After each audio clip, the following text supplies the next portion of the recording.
Hello students, so today in this video I will explain what is Gauss law or Gauss theorem, and we will also learn how to derive the Gauss law. So let's first start with the statement of the Gauss law. So Gauss law states that the total electric flux coming from a closed surface is equal to the ratio of net charge enclosed by the surface and permittivity of free space or epsilon naught. So let me write this statement. It says that the total electric flux coming from a closed surface is equal to the ratio of net charge enclosed by the surface and permittivity of the medium, or if the medium is vacuum or air, then you will write permittivity of free space, which we represent by symbol epsilon naught, and value of epsilon naught, I think you know that is 8.85 into 10 raised to the power minus 12 coulomb square per Newton per meter square. Okay, so this is the statement of the Gauss law. So suppose we have a closed surface of any shape we can have, like suppose this is a closed surface, this is in 3 dimensions actually, and suppose net charge enclosed by this surface is small q, or you can write q net. So this is the net charge. Suppose there are multiple charges present inside the surface, then sum of all those charges, algebraic sum of all those charges, will give you the net charge enclosed by the surface.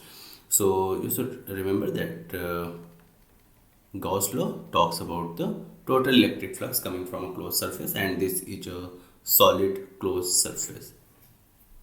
Okay, so net flux, how will you represent the electric flux, total electric flux coming from a closed surface?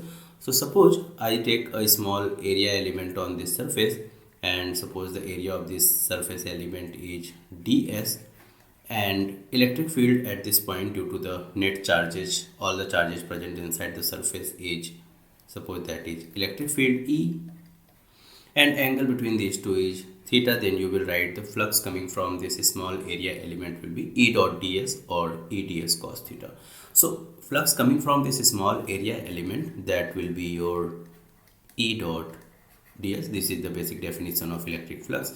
So this is the flux from a small area element, and now if you want to get the total electric flux coming from the surface, closed surface, so for that you need to integrate this flux, and because this is a closed surface, so you also put a circle here on this integral sign. This circle represents that you are talking about the closed surface integral, and for representing surface integral you also put sometimes a small s here below this at the bottom of this integral sign. So closed surface integral E dot ds. So this is the total electric flux coming from this closed surface. And what does Gauss law states? Gauss law says that this total value is equal to the ratio of net charge enclosed divided by epsilon naught. So this is the statement of the Gauss law, or you can say this is the mathematical form of Gauss law.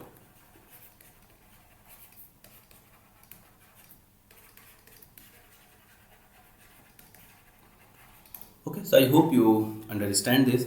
So suppose I say if net charge enclosed is 0, if q net is 0, so there can be two things when q net can be 0. Q net means 0.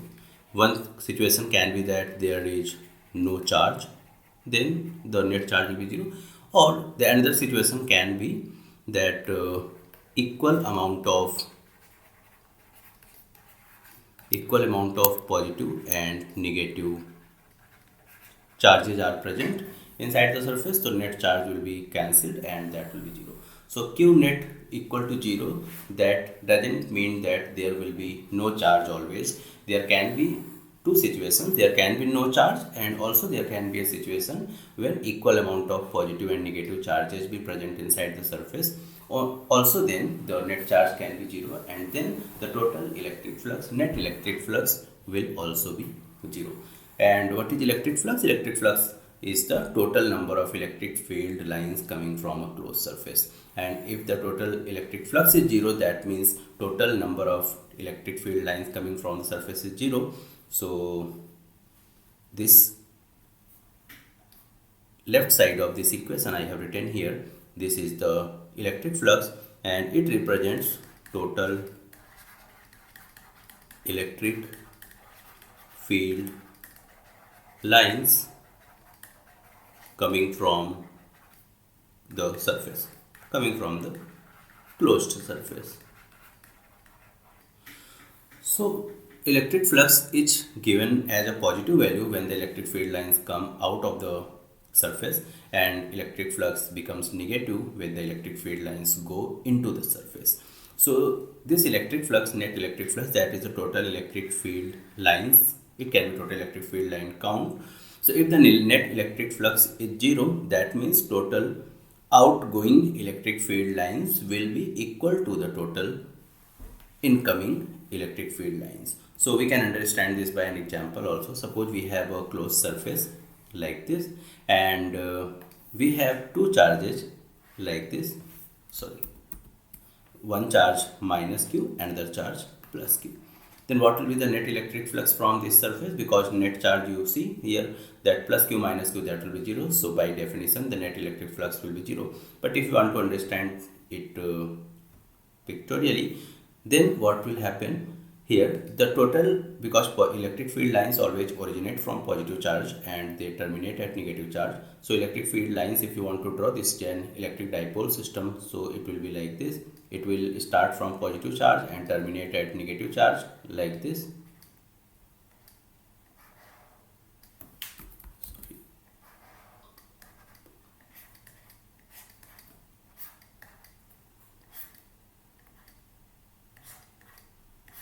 So you see here that total number of electric field lines going into the surface is equal to total number of electric field lines going out of the surface. So that means total electric field lines, net number of electric field lines coming out of this surface is 0. That means the total electric flux is 0. So here total electric flux closed surface integral E dot ds will be 0. Okay. So I hope you understood this. Now let's come to the topic derivation or proof of Gauss law. Proof of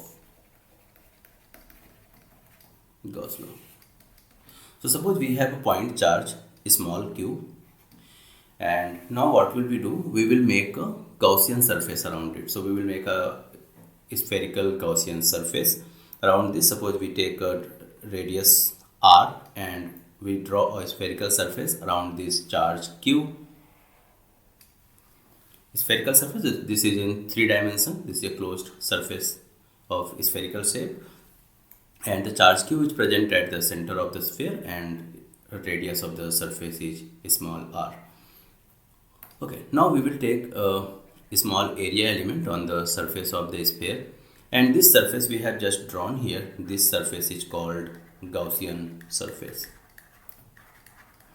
And what is Gaussian surface? Gaussian surface is actually hypothetical surface, and so it is not any really existing surface. It is a hypothetical surface which we draw often to solve a problem, and there is some conditions. Actually there are some conditions which need to be followed for a surface to be Gaussian surface.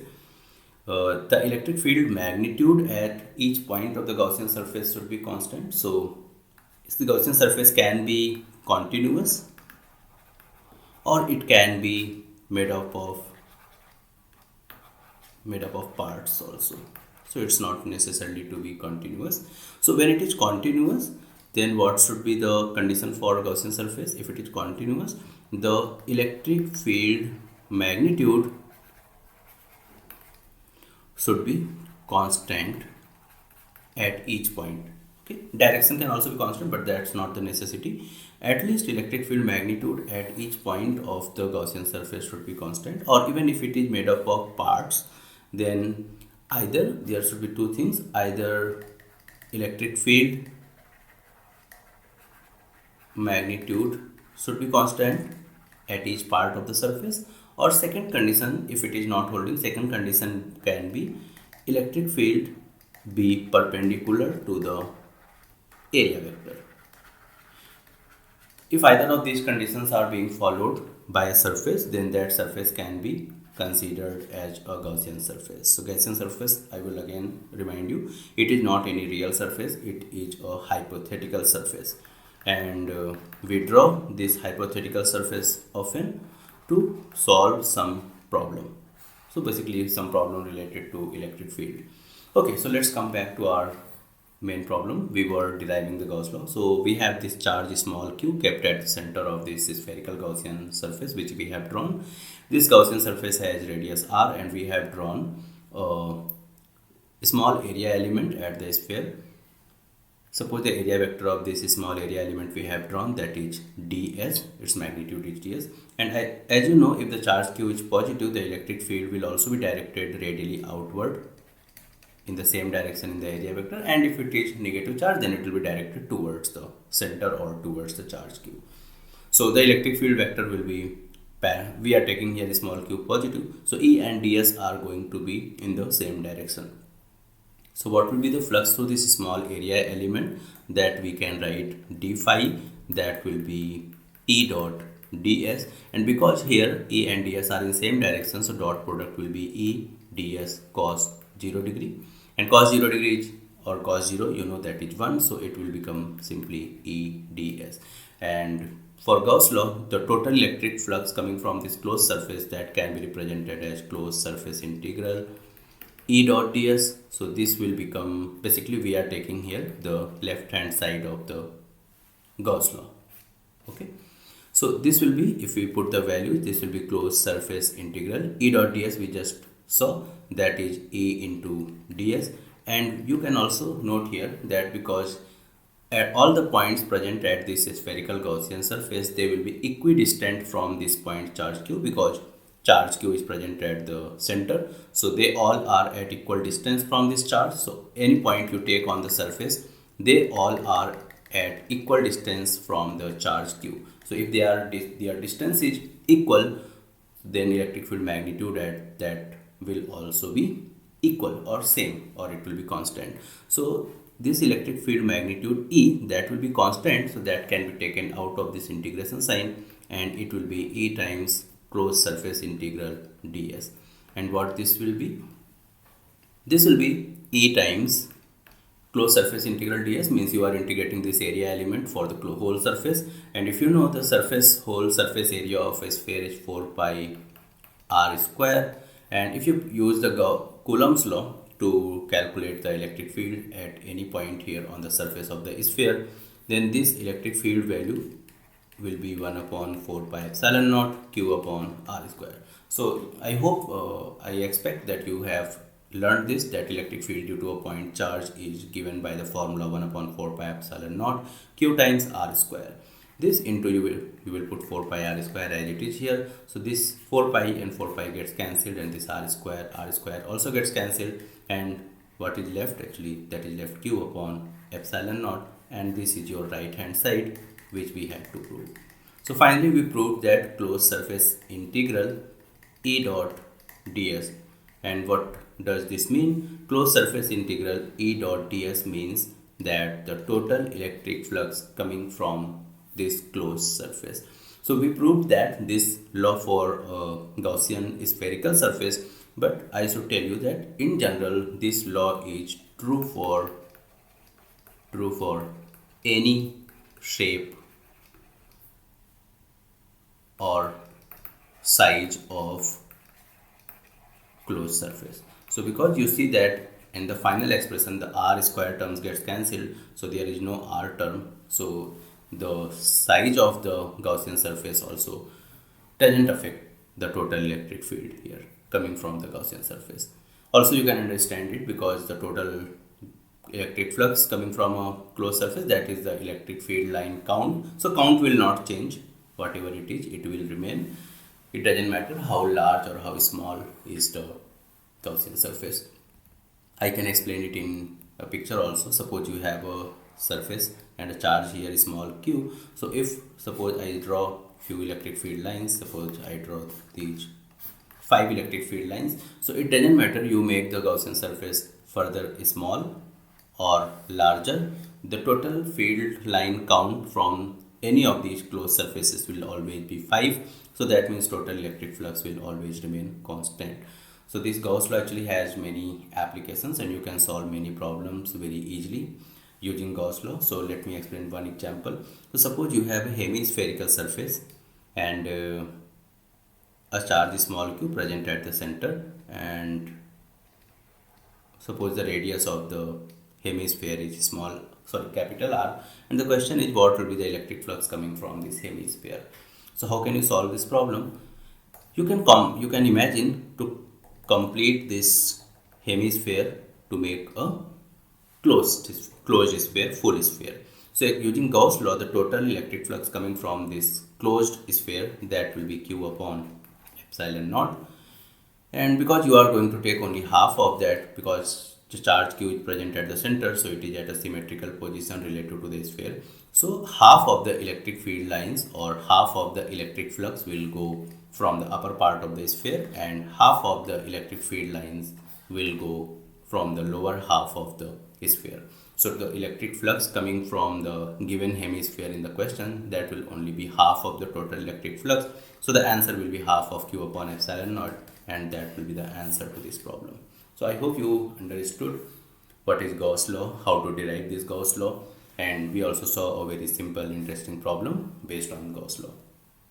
So I hope you enjoyed this lecture. So thank you very much. Take care and bye bye.